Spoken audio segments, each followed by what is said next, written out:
Hello and welcome to The Hype. I'm Michelle Capri, and today The Hype is all about STEM. Local students had a sneak peek of some of their STEM careers by carrying out DNA testing, building and programming their own robots, and getting to meet the NASA Robonaut.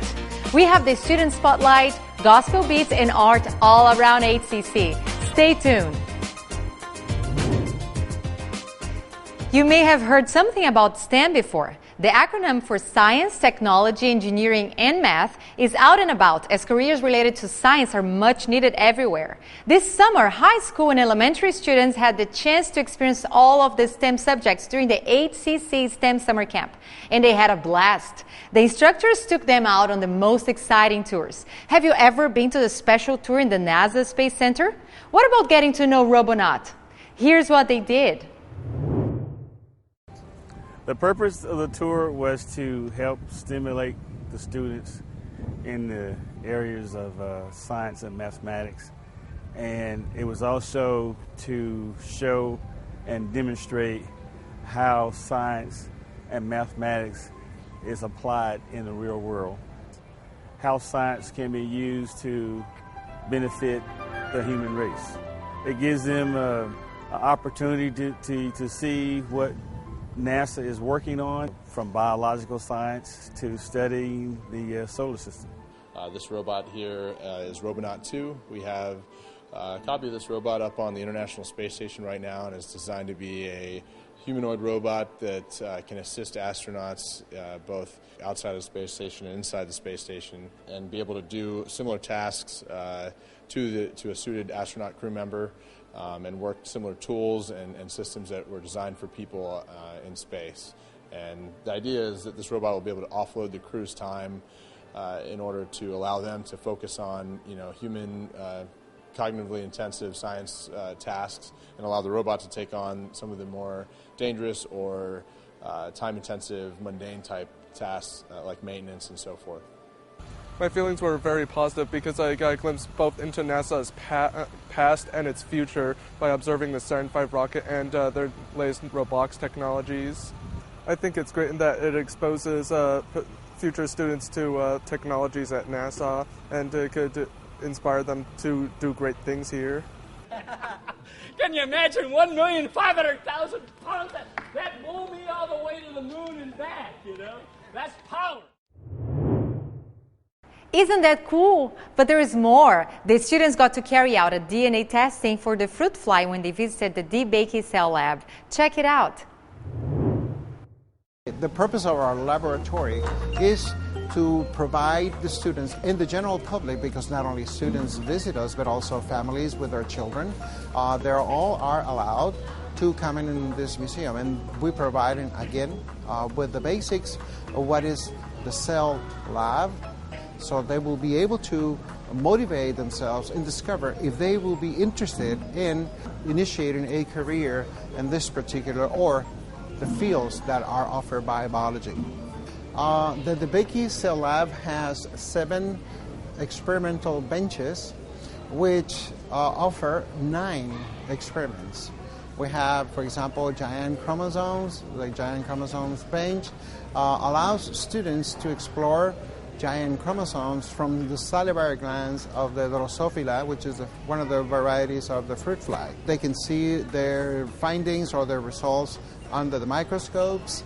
They can do the dissection prior to that on a dissection microscope and explore and see how chromosomes look like extracted from the salivary glands of this larva. Our website is thehealthmuseum.org.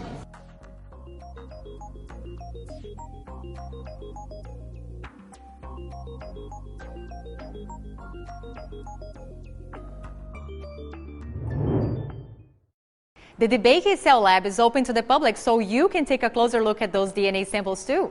Another cool side of biology is researching animals to improve their lifespan and help develop better conditions to even save species that are endangered. Now, students got to check out sea turtles and learned a lot about them. 1 block away from the Galveston seawall, students from the Houston Community College STEM Summer Camp program got up close and personal with an endangered species. The NOAA National Marine Fisheries and Restoration Center gave Area High School 10th and 11th graders a chance to view dozens of sea turtles in a controlled environment. Since they're collected when they are hatchlings, the day that they hatch out, they're going to see different size classes. When I say different size classes, since this is a research facility, they are all raised at the same rate. They're fed at the same time, they're fed the same amount, they're weighed and measured every month because we want them to grow as research subjects. They're not harmed in any way, so the students are going to get to see that as well as hear about it. It's really cool, you know, I never saw like wildlife in little tanks like these. I've always seen them in aquariums, like swimming around, and it's really a different perspective on things. I mean, it's interesting how they're using these animals to research and try to figure out the ways they all live in different habitats and how they survive, because it's really important to have these kind of animals in our society. So they learned about the turtles' biology and the science used in preserving them. Being a scientist, you have to be multidisciplinary. You just can't want to do conservation. You've got to bring in mathematics, chemistry. I actually have a graduate degree as well with a minor in GIS, so you have to bring all different fields together to be able to work on a project. You can't be so specific. Like, I would really love just to study green turtle foraging ecology, but I have to take in all different things to make a difference. So students have to be aware of that. I think marine biology is pretty cool, but I never thought about going actually into the field, but this is kind of like opened up like what it's actually like. Want more? We have it. STEM has numerous possibilities. iFly was another cool field trip the students were taken to, and they were lucky enough to have the full experience. What we do here at iFly is we use the wind tunnel to explain to students the basic aerodynamic principles. We do it through class activity. We have a ball and water demonstration, so we actually put things into the wind tunnel so they can see how the balls respond. So we talk about terminal velocity. So when gravity and drag force are equal, then you essentially float. And that's what the students learn to do when they're in the wind tunnel, is they learn to get that terminal velocity. And they have an instructor at all times trying to get the basic body position so that they will be stable and float. First of all, let's encourage them to pursue careers in math, science, and engineering. We have a lot of things going on at the Summer STEM. This year we're flying drones, doing rockets, and we're learning about aerodynamics. The kids are really excited about this, and I think they're going to come away from this experience with a lot more intensity in going into those fields. They're never going to forget this experience. For STEM, I've just always loved robots. It's always what I like to do. I like to build. I like science, math, and all of you. I just like everything. And then everything put together is just even better. Those guys now have many stories to tell and certainly have a better idea of where a STEM career can lead them to. We have some tips on how to pursue a STEM career, plus the outcome of the summer camp, and that's right after the break. Stay tuned. Hi, I'm Brian Ching, and soccer has been a part of my life ever since I was a kid. An active body takes hard work, keeping fit and eating right. Children need both active bodies and active minds, and that starts with reading. And that's where Read Houston Read comes in. Join the Houston Dynamo and the Houston Dash and HISD to make sure every child learns to read and loves to read. Volunteer half an hour each week and change a life. Active bodies, active minds, active readers. Read Houston Read! We are shocked and saddened by the recent riots and violence that have happened nationwide. As Chancellor of Houston Community College, I want students to know that their safety is our highest priority. A safe and secure environment is an integral part of learning and achieving. To ensure that we are doing all that we can, we need to listen to our students' concerns and use those concerns to inform our safety plan. We've established a task force of officers and administrators to meet with student leaders across the district. We are currently surveying their needs and recommending a plan of action to further promote safety, respect, and student success at HCC. I have charged the task force with reporting their findings to me in the next 60 days. Their recommendations will be used to develop instructional strategies and support a positive and respectful learning culture. Once completed, we will share the results with city leaders and the community. Student safety will continue to remain a high priority throughout Houston Community College.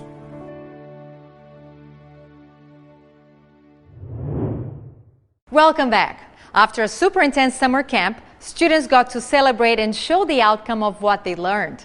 From forensic science to 3D modeling and robot building and programming. Take a look at the amazing results. This camp has given them the opportunity to study for 4 weeks on any kind of degree or career path in the field of STEM. My cousin told me she had done a different kind of STEM camp. She was like ecstatic about it. She's like, so fun, and like telling me about all the field trips. So I really wanted to, try it out, and it was easy to apply. These robots right here, using the EV3 Lego building kits.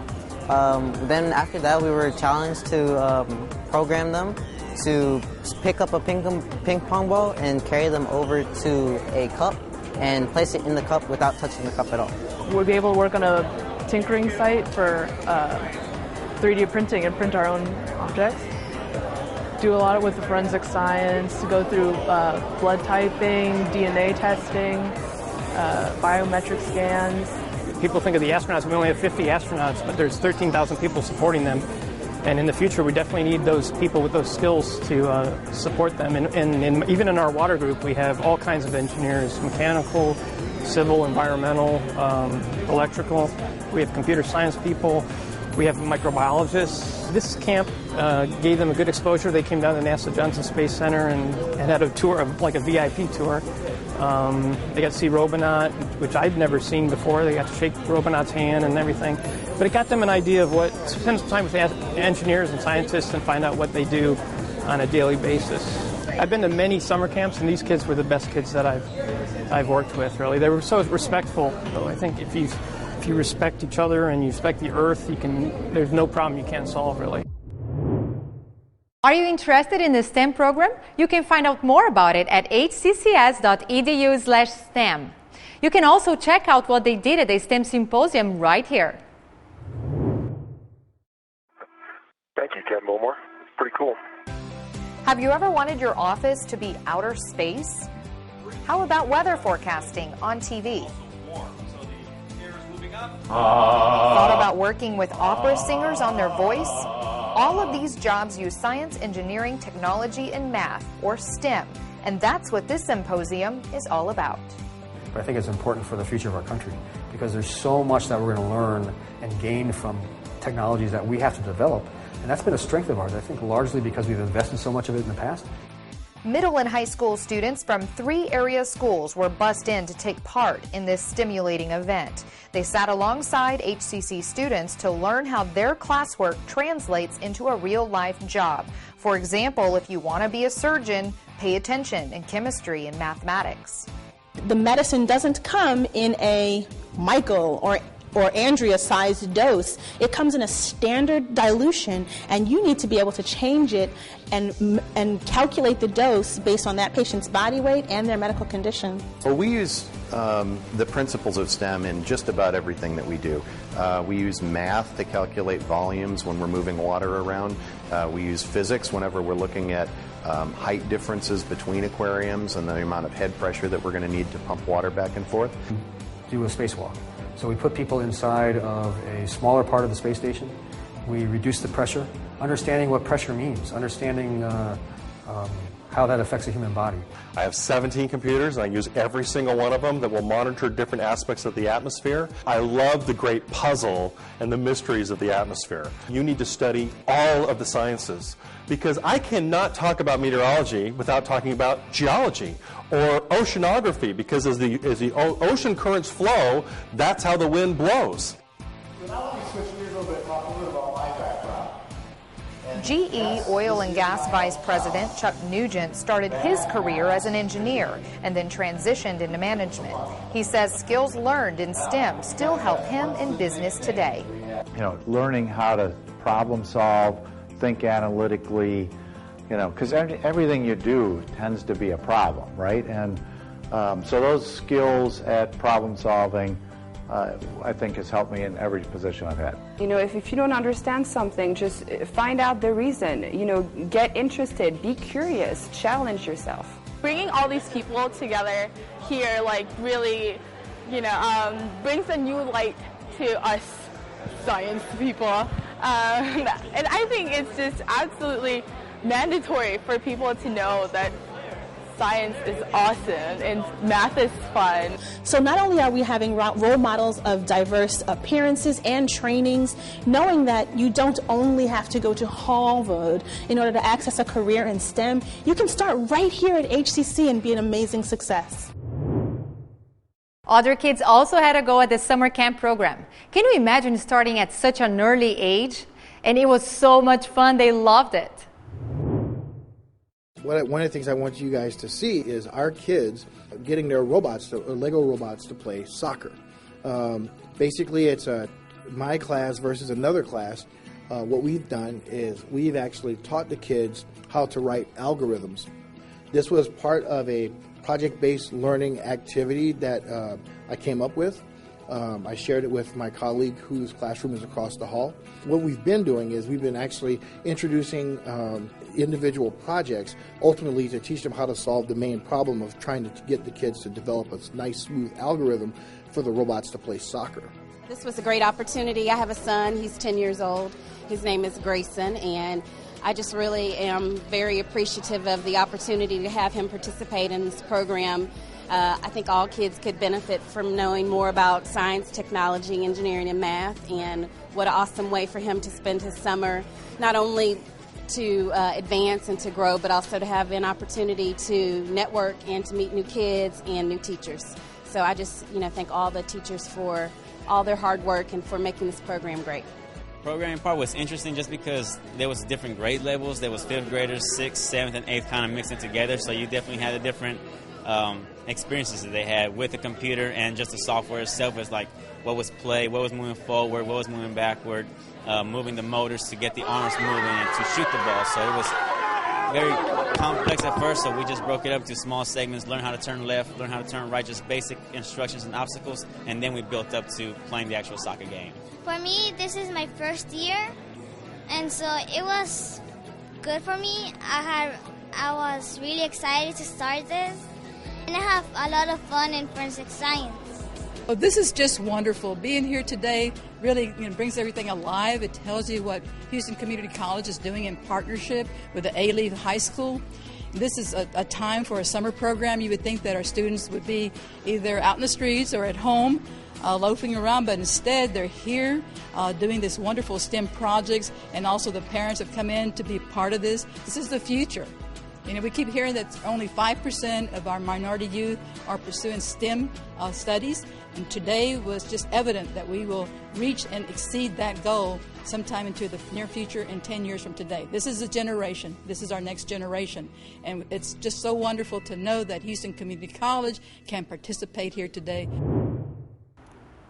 Summer was fun and packed with lots of activities, but now it's time to focus into studies. Does that mean the fun is over? Wait until you see how HCC welcomed the fall students. We have a short break and we'll be right back.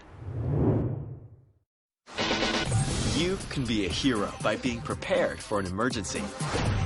First, make a plan. Call a family meeting to plan for things like how to connect with loved ones after an emergency. There. Or your escape route. I am not fast. Build a kit. When disaster strikes, it's important to have enough supplies to last 3 days. And don't forget the batteries. Low battery. Number 3, know the facts. From blackouts to floods, no matter the emergency, the more you know about it, the better you can deal with it. You're gonna need some upgrades.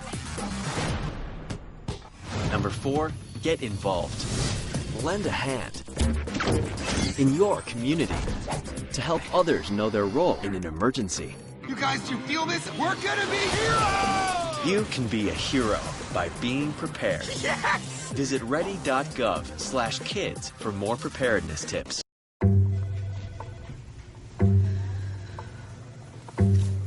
Please have a seat. I'll be honest. Your resume is not what I'm used to. I know. Okay, so what would you bring to my company? What do you need? I need a hard worker. Good.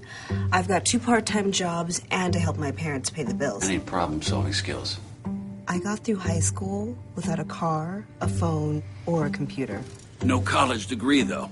Not yet, but life's taught me a lot, and I'm ready for more. Well, you're not the typical kind of candidate that I hire. But you are exactly what I'm looking for.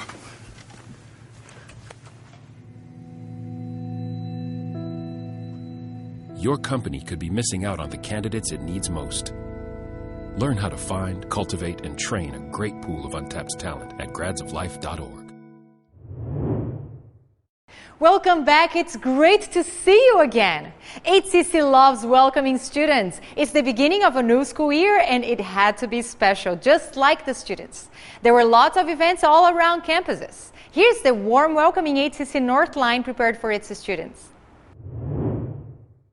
I think it's really lovely that HCC offers things like this. This is my 4th semester coming back, and I always enjoy little activities like this because it helps students really understand that HCC is not just a community college, but it is actually a community where people get together and share common interests and participate in activities.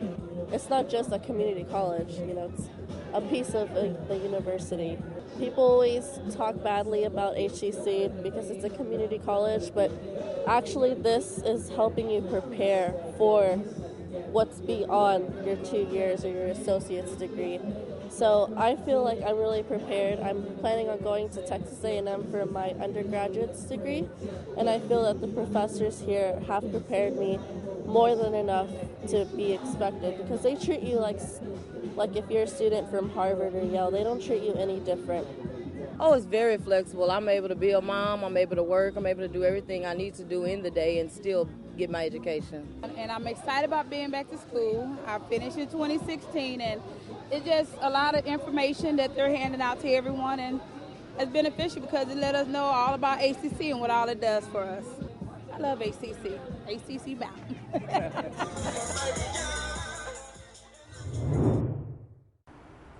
Did you grab a bite around one of the campuses? I did, and it was delicious. Thanks to the collaboration of fellow students who are part of student organizations. To learn more about them, you can go to hccs.edu/student and click on Get Involved on Campus. Oh, talking about student development, our student spotlight today is on the beat. Meet Derek Saxton.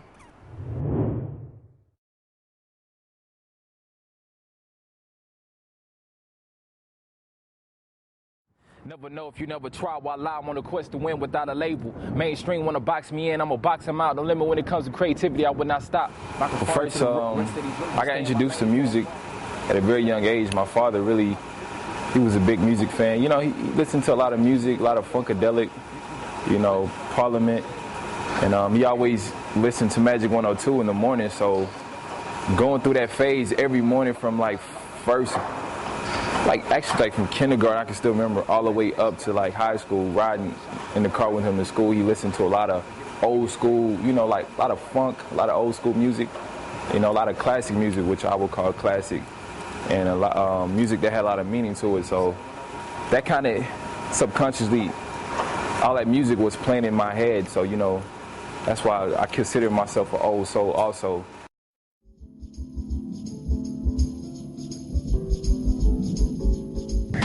I came to HCC because it was very close to home and also it was very affordable, and I'm really just following my intuition. I want to become a filmmaker, so I'm just taking the courses, getting my basics out the way, and then, taking some film classes.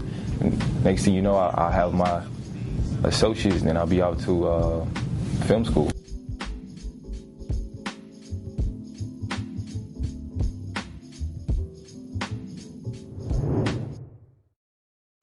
Find out what you want to do and pursue your dream. HCC is here to help you achieve your goals, even when you think you can't make it. Contact one of our advisors and you'll see it's a lot easier than you think. If you haven't enrolled yet, you can go to hccs.edu/apply. Now that Derek Saxon has inspired us with his dream, let's bring more music in. September is the month for gospel music, so HCC offered a masterclass on the history and progression for gospel music. Let the music lift your spirit. Well, today we're having one of the first master classes that we are presenting in the cultural arts. And we began with the history and progression of gospel music.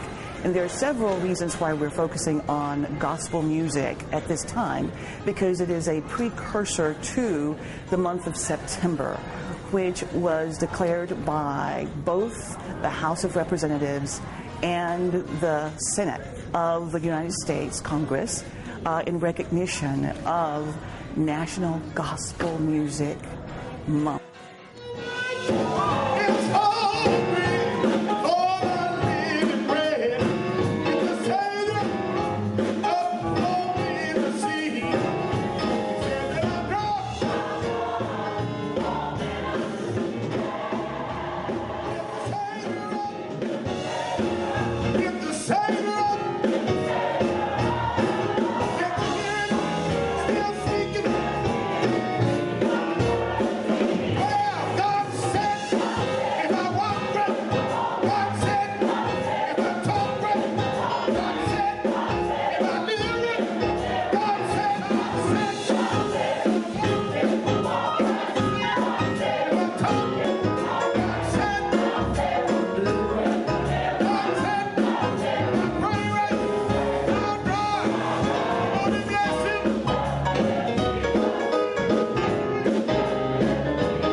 And I'm glad to be here at the Houston Community College of Northeast Campus, sharing in a master class on gospel music. Gospel music has such a rich heritage. It's an American genre that was developed here in America. The father of gospel music being Thomas Andrew Dorsey, over 80-some years ago, began to utilize a new methodology of delivering the gospel with music and called it gospel music. And we're here today sharing a lot of the different genres of gospel music, from contemporary to traditional to progressive gospel music, and even a cappella and anthem style gospel music. It covers such a broad range. We've learned today about the father of gospel music, the queens of gospel music, the mother of gospel music, and even some of the ideas of contemporary gospel music. And we've had the blessing of having people from different areas around the Houston area to come and share in this one-time event where we're doing classes in the morning and we're doing this concert in the early evening. And it's been such a blessing to be able to share this great genre of music with the masses. If both of yours is working, you ought to use it.